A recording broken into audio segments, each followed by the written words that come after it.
The moment the bus doors opened, every passenger believed it was just another ordinary ride through the noisy afternoon traffic.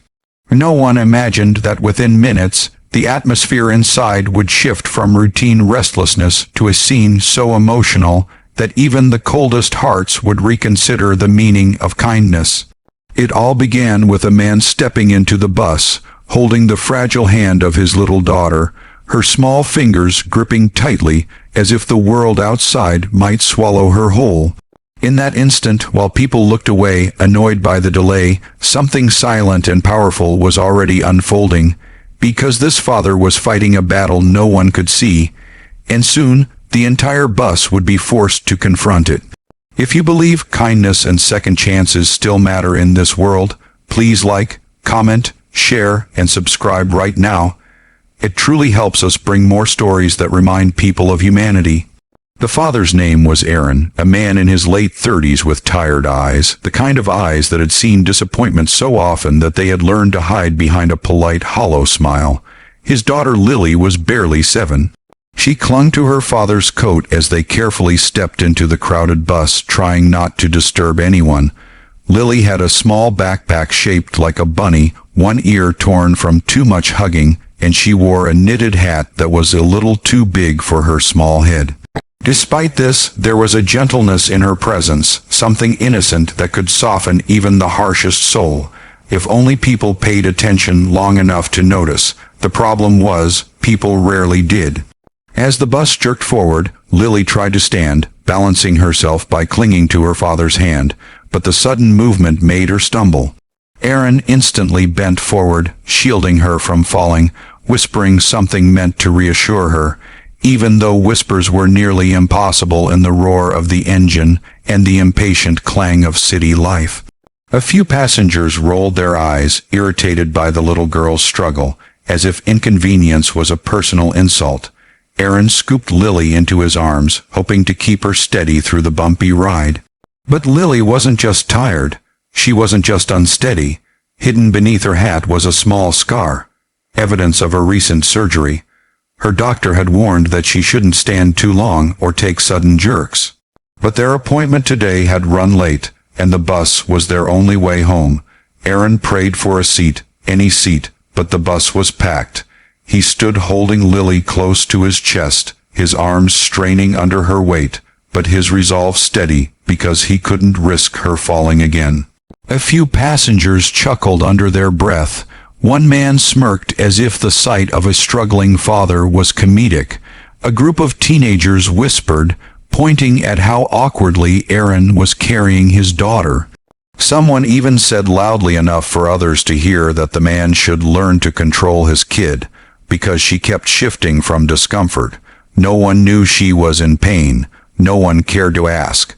Aaron ignored the comments, focusing only on keeping Lily safe.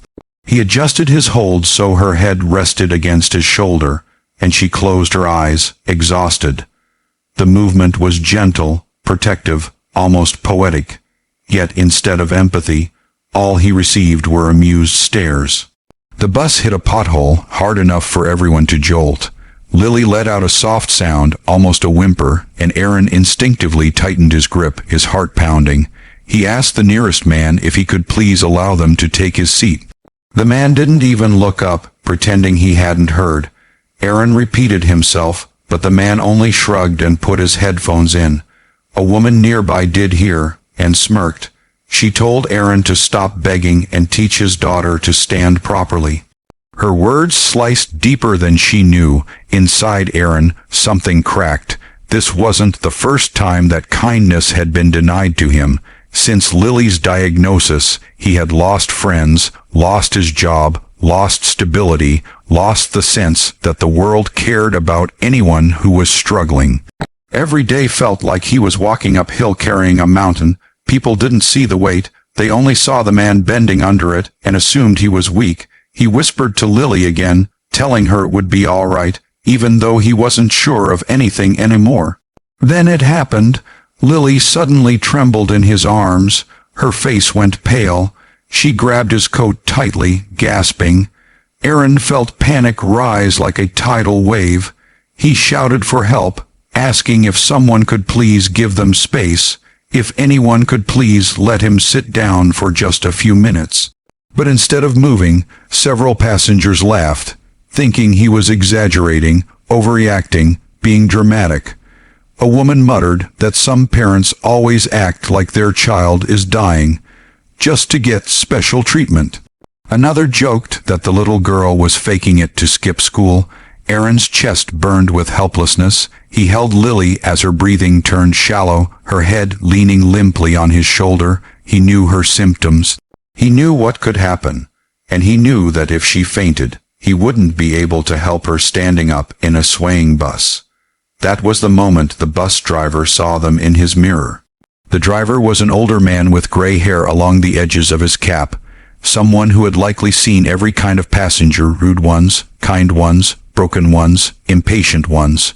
But what he saw now made him hit the brakes far harder than usual. The bus jolted, and complaints erupted instantly, but the driver didn't care. He pulled over to the side of the road, stood up from his seat, and walked straight toward Aaron. The bus went silent. The driver's face carried no anger, only urgency. Without a word, he asked Aaron to follow him to the front, clearing space with a single stern gesture. Suddenly, the same people who refused to move earlier sprang out of the way. The driver lowered the emergency fold-out seat near his cabin, offering it to Aaron as though it were a throne meant for royalty. Then he gently touched Lily's forehead to check her temperature, his expression softening further, revealing concern beyond duty. The crowd watched uneasy, suddenly realizing the truth. Something was wrong with the child. Aaron sat down, holding Lily as she slowly regained stability. The driver asked if he should call an ambulance, but Aaron explained that she just needed rest, that she had been dizzy because of the jerky ride and her recent surgery. The word surgery echoed in the air, carrying guilt with it. Several passengers looked away, some lowered their heads, some wished they hadn't laughed. Shame has a strange way of creeping in quietly when reality hits harder than the lies we tell ourselves about being good people. The driver announced that the bus wouldn't move until Lily was stable. Not a single person dared to argue. For the first time that day, Aaron felt like someone was on his side. As the engine idled softly, he gently stroked Lily's hair, feeling her breathing slowly return to normal. The world outside kept moving, cars passing, horns blaring, life rushing. But inside the bus, time seemed to pause. The passengers were forced to sit with the weight of what they had done, or rather, what they had failed to do. One woman stepped forward quietly, offering a bottle of water. Aaron accepted it with gratitude. A man who had laughed earlier now apologized under his breath, guilt written across his face. The group of teenagers fell silent, their earlier amusement replaced with discomfort. The transformation wasn't loud, but it was real. The moment people saw the truth, they remembered something they had forgotten: compassion. Lily opened her eyes and whispered that she felt a little better. Aaron exhaled deeply, relief washing through him like a wave after a long storm. He thanked the driver again and again, but the man simply shook his head, saying that protecting a child was worth delaying the entire world if needed.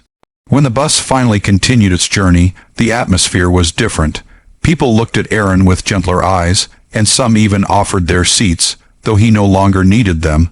Lily rested safely, leaning against him, unaware of how her fragile presence had awakened humanity in strangers. But Aaron knew.